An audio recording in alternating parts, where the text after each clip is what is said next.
Thou art unexcusable, O man, whosoever thou art that judgest, for whether in thou judgest another, thou condemnest themselves, for thou that judgest does not the same things. But we are sure that the judgment of God is according to the truth against them which commit such things. And thee thinkest thou this, O man, that judgest them which do such things, and doesn't the same, that thou shalt escape the judgment of God? Or despisest thou the riches of his goodness and forbearance and longsuffering, not knowing that the goodness of God leadeth them to repentance? But after thy hardness and impenitent heart treacherest upon unto themselves wrath against the day of wrath and revelation of the righteous judgment of God.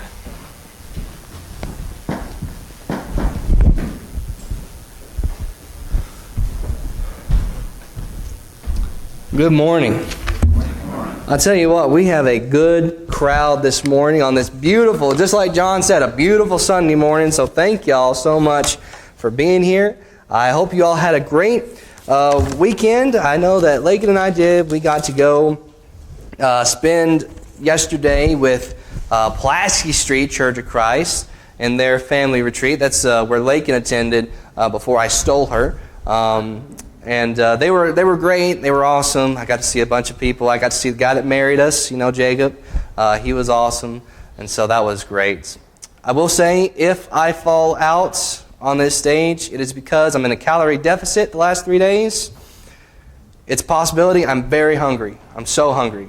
And I did more physical activity yesterday than I ever have in the last year or so, being behind that desk in there. So we'll see how it goes. But thank you all for being here. We are in the book of Romans for our theme for the year, inspired from the inspired book of Romans. And today we're going to be looking at whether or not we're inspired to judge. And we're going to be in Romans chapter 5, in verses 1, Romans chapter 2 rather, starting in verse 1, going through verse 5. But first, I want to talk a little bit about our theme. Before we get into anything else, I want to talk a little bit about our theme. I want to think about what it really means. We're always saying that for our theme this year, we want to be rejuvenated, right? We want to rededicate our lives to God and rededicate ourselves to serve Him more and more each and every single day that we live. We want to rejuvenate our faith and try to get as close to God and as good of a relationship as we possibly can. And so how do we do that? Well, more prayer. Definitely. More time spent with God. Absolutely. More energy. Perhaps. More whatever you want to put there. And so that's definitely something that we need to do in order to rededicate and rejuvenate our faith, to be inspired in our service to God. And all those things that we just said are absolutely true, but I want to make it a little bit simpler this morning. I want to simplify it a little bit. We're not changing the theme, but for today's sermon, this is in the context of today's sermon. Remember, we're always talking about context. Remember, context, context, context. And so in the context of today's sermon, inspired to act like a Christian. To rejuvenate and rededicate our lives, to pray more, to give more time, to give more energy, to try harder, to work harder for Christ. It all boils down at the very finest point to trying to act like a Christian. No more, no less. Because anything more would be not what it's supposed to be, and anything less would not be pleasing to God. I want us, Jesus, more importantly, wants us to go through our lives just the way that He did. And we're never going to get there. But as close as we can. That's the way that Jesus wants us to live. And so why do I bring this up? Why do I bring this up? Well, unfortunately, Christianity has been the victim of many stereotypes throughout its history. You know, back in the first century, Christians were stereotyped as being blasphemous heretics because they went away from the old law that they had been under for thousands of years. And so that's one thing. More sort of recently, more on down the timeline, Christianity was regarded as bloody with the Crusades and other such things that happened. Christianity in more modern times has been likened to judgmental know-it-alls who believe we're better than everyone else.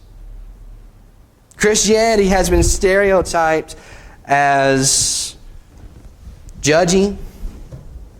It's been stereotyped as holier than thou. We think we're holier than others, where we act or we present ourselves and try to demean others. Christianity's been stereotyped as demeaning. It's been stereotyped as unloving, tyrannical, oppressive, etc., etc., etc. This, unfortunately, is the stereotype that much of the world views Christianity. And before I go any further, let me just say this. It's not all our fault. It's not. But perhaps we do play a part in it. And when I say Christianity, I mean Christendom, the whole of Christendom, not just true Christianity, not just the church. But what one does hurts us. And unfortunately, for so many people in the world, this is how they view Christianity. Not the loving and comforting and peaceful religion that we are, not the servants that God has called us to be, but something utterly different. And so, the question now is, what does this have to do with Romans chapter 2, starting in verse 1 and going through verse 5? Well, this passage that we're about to read is all about judging. It's all about, the judgment that we pass on others. It's about the judgment that God passes on us. It's all about judging. And today, I want us to answer the questions, 4 questions. First question is, can we judge? I think that this is the first question that needs to be answered. Can we judge? Do we have the God-given ability to judge? And when I say judge, I mean to judge others. Not to judge God, for no one can judge God, but to judge others. Second question that I think we should answer is, should we judge? Right? If we can judge, if we are given the right by God to judge, should we do it? Third question is, what kind of judgment is it? If we are allowed to judge, and if we should judge, what kind of judgment should we judge with? And fourth, probably the most important, is how does God's judgment factor in? Those are the 4 questions that we're going to be answering today. And they might be in the text that we'll be reading today. And so be on the lookout for the answers. And we'll, at the very end of today's sermon, we'll get to some practical life lessons that we can learn from these passages that we're going to be reading. Because we're going to be reading quite a few passages today. I think that it would behoove us to do that. That's a word we don't hear a lot, behoove. But I think it would be not a good thing at all if we did not give this subject as much attention and as much detail as we possibly can. Because are we able, should we judge? It's a question that a lot of people throughout the centuries in Christianity have asked. And today, hopefully, we'll be able to answer that question. And so, if you will, go ahead and turn to Romans chapter 2, starting in verse 1, if you haven't already. This will be where we start today. And it says in verse 1, therefore. And so already we have, we have this therefore, and so we got to stop a minute and we got to go back, right? Therefore is a conjoining word, right? Therefore, something back here means something up here. And so if we go back a little ways in chapter 1, starting in verse 18, what do we find? We find a whole bunch of stuff that God is not okay with. We talked about this 2 weeks ago, that Romans chapter 1, starting in verse 18, going through verse 32, is all about sin. And it's about what God has given us up to. God is not going to force us to obey Him, for there is no love in forced obedience. But God is not okay with the sin that is mentioned in these verses in 18 through 32. And so, if we go back and we look at them, all of this that we're reading here in 18 through 32 will pertain to verse 1 of Romans chapter 2. Okay? And so, just keep that in mind. And so we read, therefore, you have no excuse. Those are strong words. Therefore, you have no excuse. Have you ever heard that from one of your parents? You knew that you were supposed to do something and you didn't do something. I'm getting some head nods. You have no excuse because I told you all of these things, right? I told you not to do this, and yet you did it anyway. And so it says, therefore you have no excuse, every one of you who passes judgment. For in that which you judge another, you condemn yourself. For you who judge practice the same things.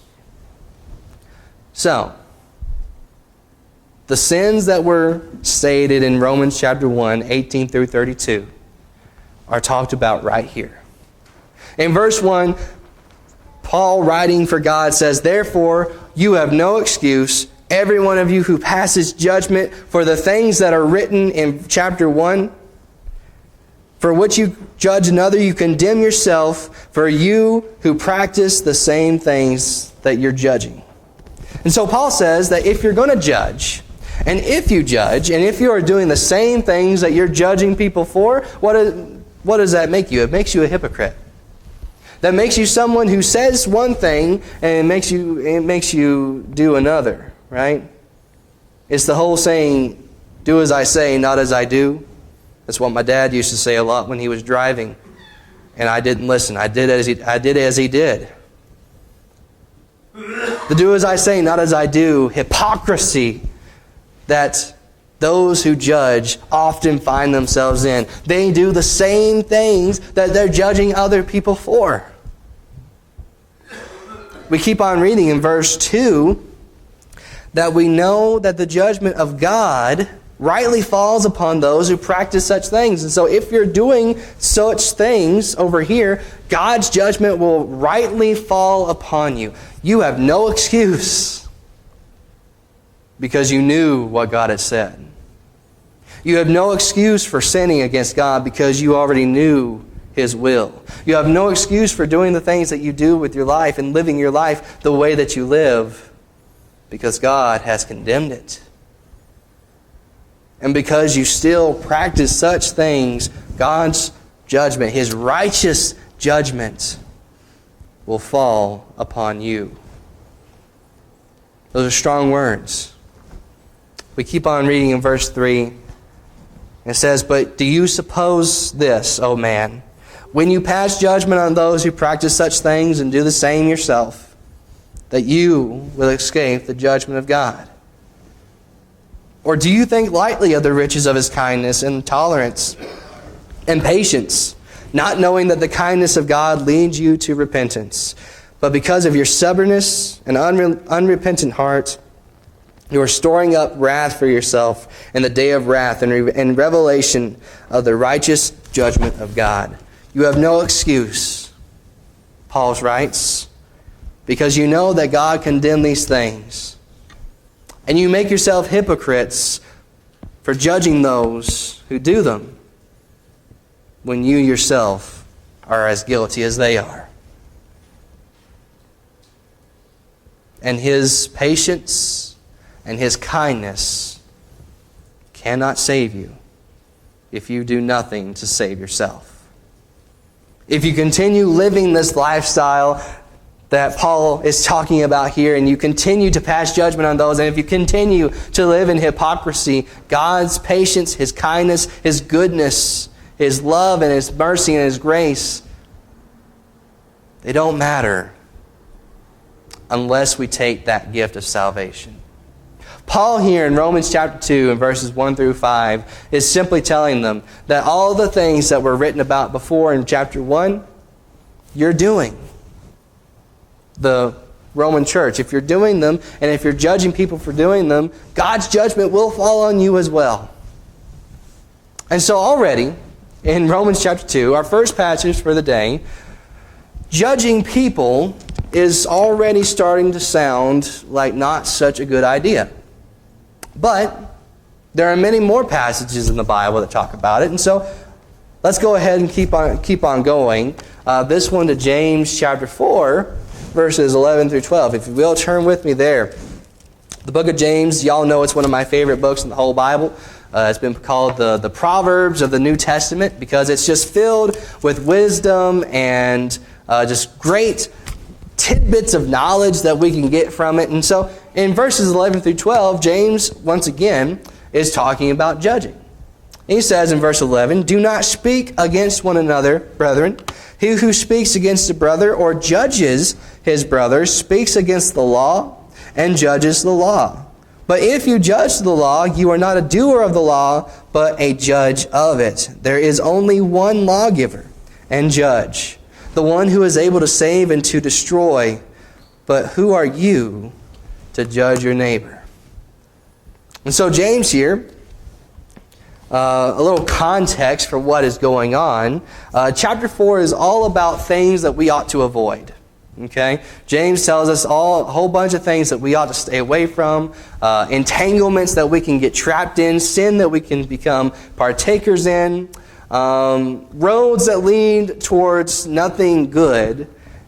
And James is saying to avoid it all. Avoid all of this. Don't go anywhere near it. Don't be the person that tries to do these things and ends up burned. You know, I gave y'all the example before, but I think it's practical here. There was a company, a construction company, sending out hiring some drivers, and you know, they had 3 applicants. The first one got in his truck and he tried to get as close to the edge as he could when he was driving.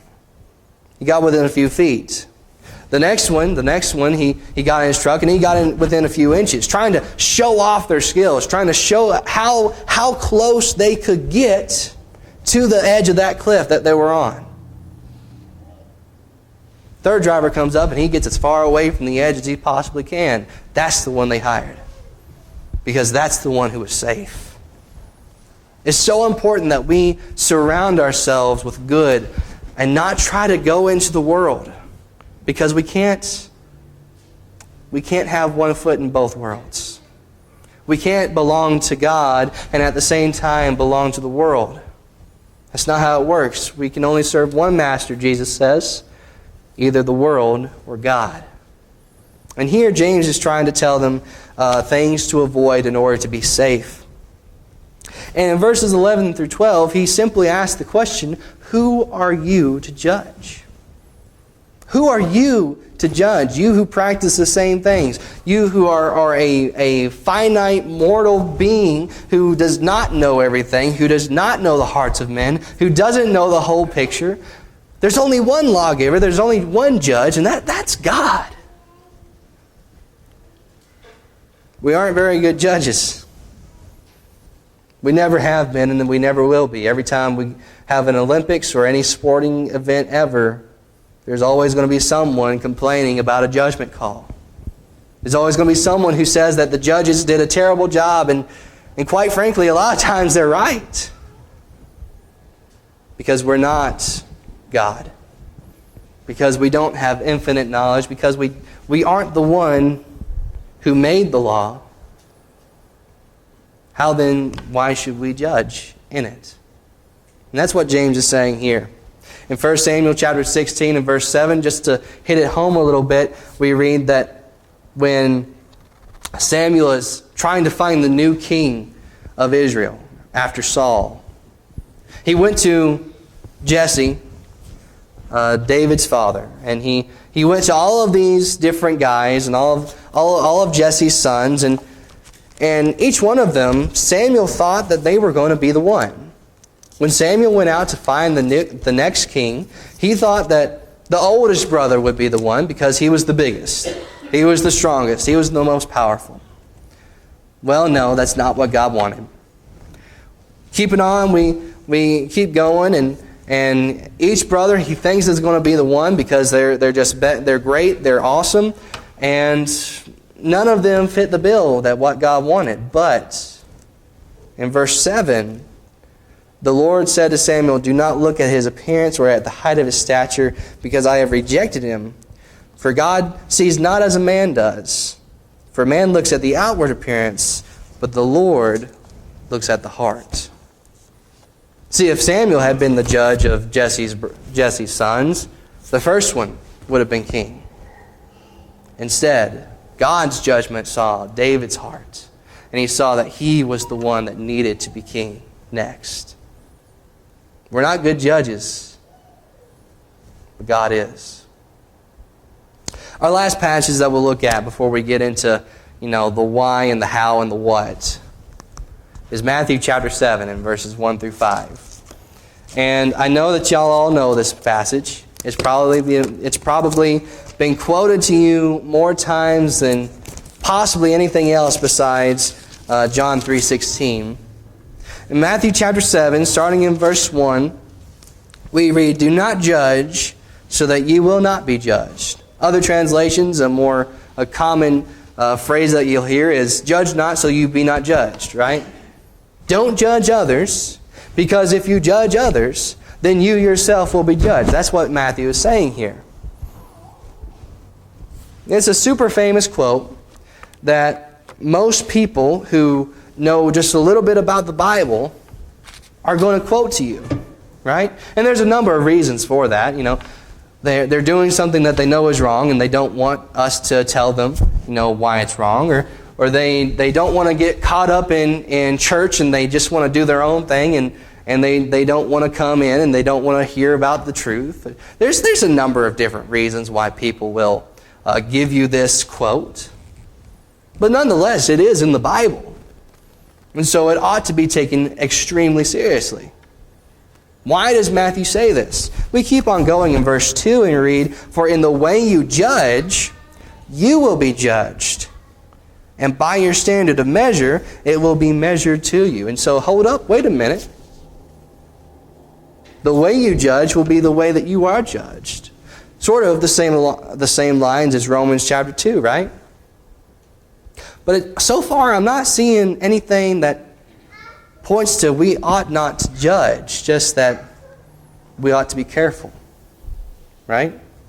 We keep on going, and in verses 3 through 5, we read, "Why do you look at the speck that is in your brother's eye, but not notice the log that is in your own eye? Or how can you say to your brother, 'Let me take the speck out of your eye,' and behold, the log is in your own eye? You hypocrite! First take the log out of your own eye, and then you will see clearly to take the speck out of your brother's eye." Now this, 100%, was funny.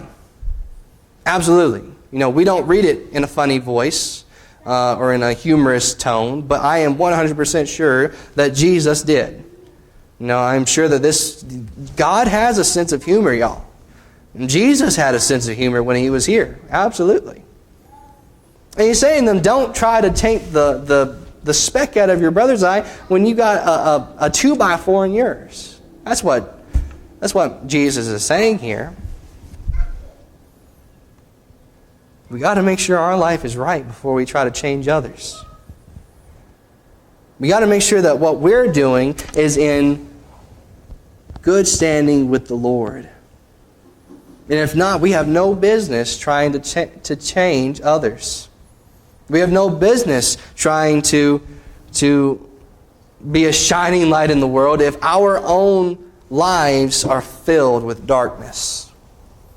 But notice what it says in verse 5. "You hypocrite! First take the log out of your own eye, and then you will see clearly to take the speck out of your brother's eye.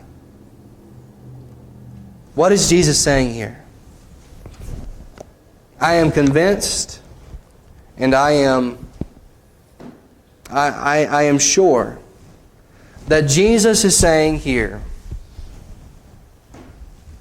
that we have the ability and we can help others. If we see someone who is doing something that is not right, we ought to help them. We ought to make sure that our life is right first. We ought to make sure that what we're doing and our lifestyle is right first. But if it is, if we're not being a hypocrite when we do it, we have an obligation from our Savior to go out into the world, to spread the gospel, to preach to people what it is that they need to do to be saved. And that, unfortunately, involves telling people that the way that they're living is wrong. The Bible is filled with all sorts of things and all sorts of passages that say the way that people were living were wrong. The Bible is filled with Jesus telling people that you ought not do what you're doing. The Bible is filled with the apostles saying you can't be doing this if you're going to be with God. Today, we have an obligation to tell people the truth. And there are so many other passages that we could go to, but I think that these three are sufficient to give the Bible's view on it. And so the question is, how should we judge?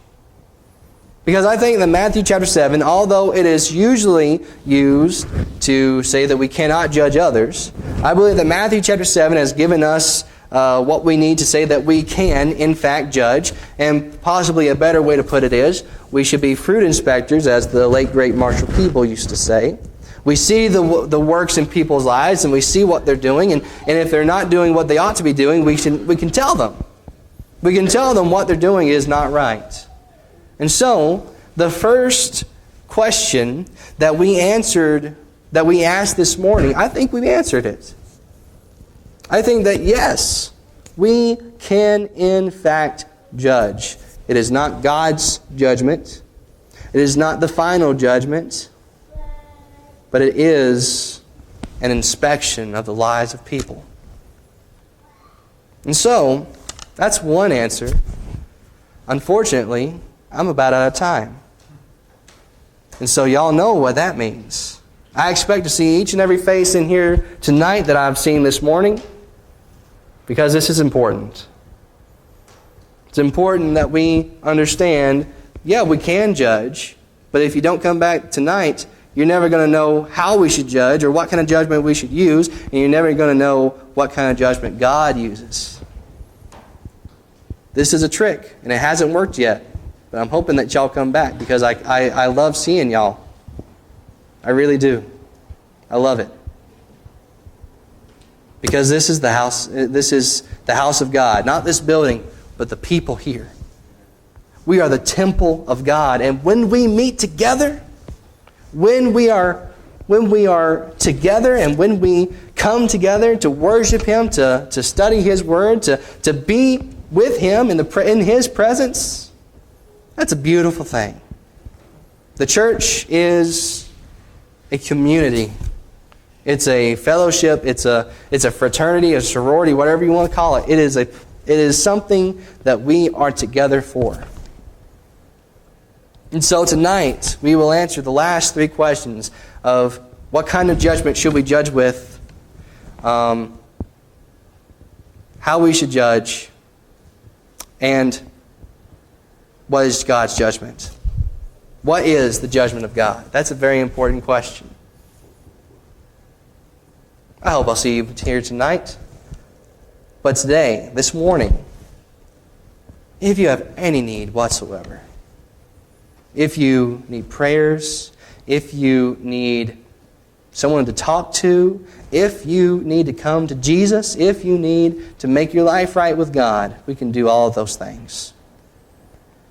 We can do it all because God can do everything.